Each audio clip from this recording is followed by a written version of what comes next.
बताइए कौन कौन चाहता है राम जैसा बेटा हो हमारे घर में? कौन कौन चाहता है राम जैसा भाई मिले हमें हमारे जीवन में? बोलते जाओ, हाँ ना कुछ तो बोलते जाओ। कौन कौन चाहता है? कौन कौन चाहता है कि राम जैसा पति ही हो? अरे इस जन्म में तो जो मिलना था वो मिल गया, अगले की बात कर लो। इसमें तो जैसा मिल गया वो टूटा फूटा उसी को देखना पड़ेगा, अगले जन्म की बात। राम जैसा बेटा कौन चाहता है? राम जैसा भाई कौन चाहता है? राम जैसा पति कौन चाहता है? राम जैसा मित्र कौन चाहता है? राम जैसा राजा कौन चाहता है? एक बात कहें, इसीलिए राम आज तक पूजनीय है।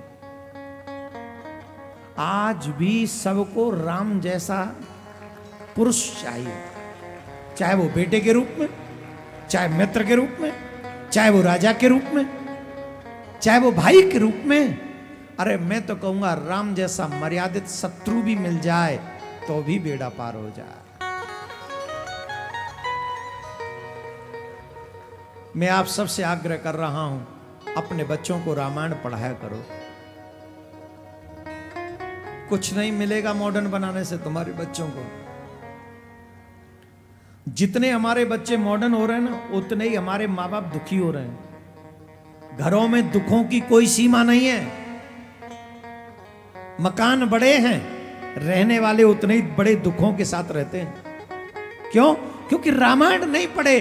बेटा राम जैसा नहीं और बहू सीता जैसी नहीं है। क्यों? क्योंकि हमने रामायण पढ़ी नहीं।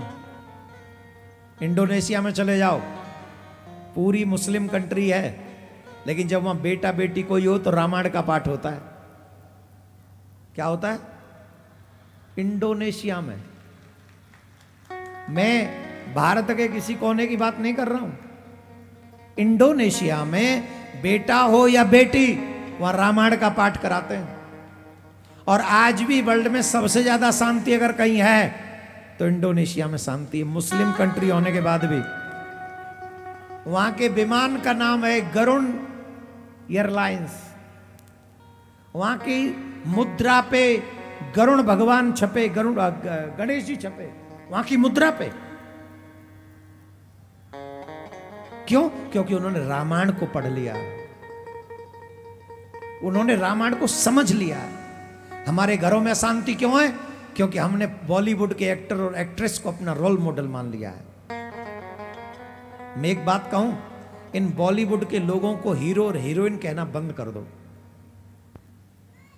ये मनोरंजक कार्यक्रम देने वाले एक कलाकार हो सकते हैं, हीरो नहीं। मेरा निवेदन है, हे सनातनियों, किसी भी एक्टर को और एक्ट्रेस को आप देखो तो उन्हें हीरो और हीरोइन मत कहो, प्लीज मत कहो। उन्हें कहो ये एक्टर है, ये एक्ट्रेस है, ये मनोरंजन करने वाले कलाकार हैं। कौन है? ये मनोरंजन करने वाले कलाकार हैं, हीरो हीरोइन नहीं है। अगर हमारे लिए कोई हीरो है तो वो बाउंड्री पे खड़ा हुआ, लाइन ऑफ कंट्रोल पे खड़ा हुआ वो व्यक्ति है जो इस देश की रक्षा के लिए अपनी जान जोखिम में डालकर आपको चैन से सोने के लिए रात भर जगता। एवरी मिलिट्री पर्सन वो हमारे लिए हीरो है, उसको हीरो कहो। जो इस देश के लिए अच्छा काम करे वो नेता हीरो है, बुरा काम करे वो नेता नहीं हीरो हो सकता। अच्छा काम करे वो हीरो है, समाज को आगे ले जाने का काम करे वो हीरो है, अपने धर्म को आगे बढ़ाने का काम करे वो हीरो है। और जो माताएं बहनें अपने घर में अपने बच्चों को राम लक्ष्मण सीता जैसे संस्कार देती हो वो माँ हीरोइन है, ऐसा ही माने में वो हीरोइन है। नाचने वाली हीरोइन नहीं, अपने बच्चों का कल्याण करने वाली हीरोइन है। तो उस माँ को प्रणाम कीजिए, वो है रोल मॉडल आपकी। अब तो हीरोइन का मतलब समझते ठुमका लगाने वाली ना, महारानी लक्ष्मीबाई हमारी माता बहनों की हीरोइन होनी चाहिए, यह है हमारी रोल मॉडल। कौन कौन मेरी बात से सहमत है? एक निवेदन करूं, मानोगे? प्लीज अपने बच्चों को रामायण पढ़ाओ, चाहे एक चौपाई पढ़े दिन में बस। प्लीज पढ़ाओ, प्लीज पढ़ाओ।